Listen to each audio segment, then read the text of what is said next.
Been working on the front suspension of my Mustang here for the past couple days and figured I'd go over it just in case someone was thinking about doing something similar.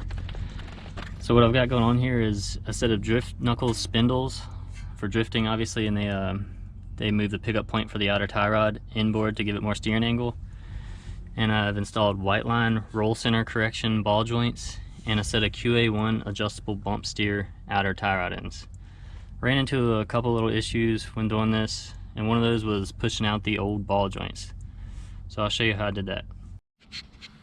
So this is your typical ball joint removal tool, and it comes with variants of spacers with different diameters and these two, whatever you call these things, to put the spacers on and press them out. But this is how you arrange it to remove the old ball joint. So this is the larger diameter one to allow the stud to go through it, and you'll set it up top, and this one goes on the bottom with a diameter sleeve that allows the ball joint to be pressed through it.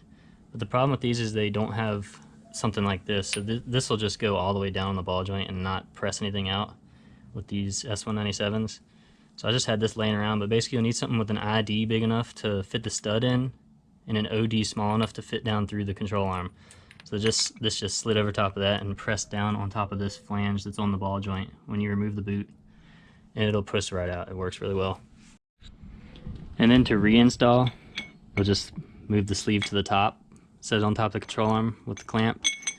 This will be sort of like this. It's kind of hard to do with one hand. And just put this up against the bottom of the ball joint and press it in.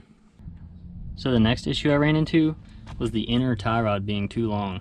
So with this pivot point moved back this way, it allowed the tie rod to come inboard, which then made it too long because the distance between the rack and the pickup point was shorter. And it was bottoming out inside the sleeve. So we removed about 3/4 of an inch of the tie rod, just cut it off, and it works well now.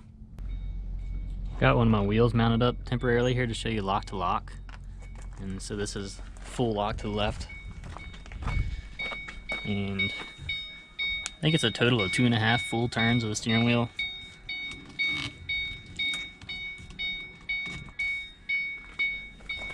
And there's full lock to the right. So these knuckles still have some Ackerman for street friendliness.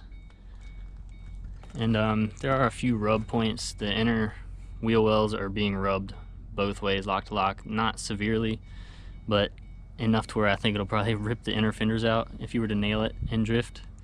So I'm probably either gonna have to put some spacers on this or get some wheels with a little better offset. Obviously these factory wheels have a pretty bad offset for inner wheel well clearance at added steering angle. But I also have this issue here where this outer tie rod, it runs into this lower control arm. It's not right now, but if I go in there and I jam the steering wheel, it would definitely hit this.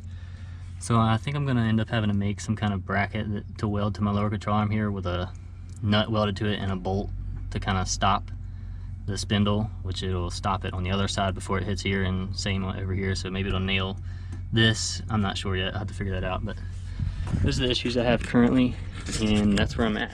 So hopefully this helps somebody. That's it for now, and hopefully America opens back up and racetracks become available so I can go drifting and test this thing out. But thanks for watching. Later.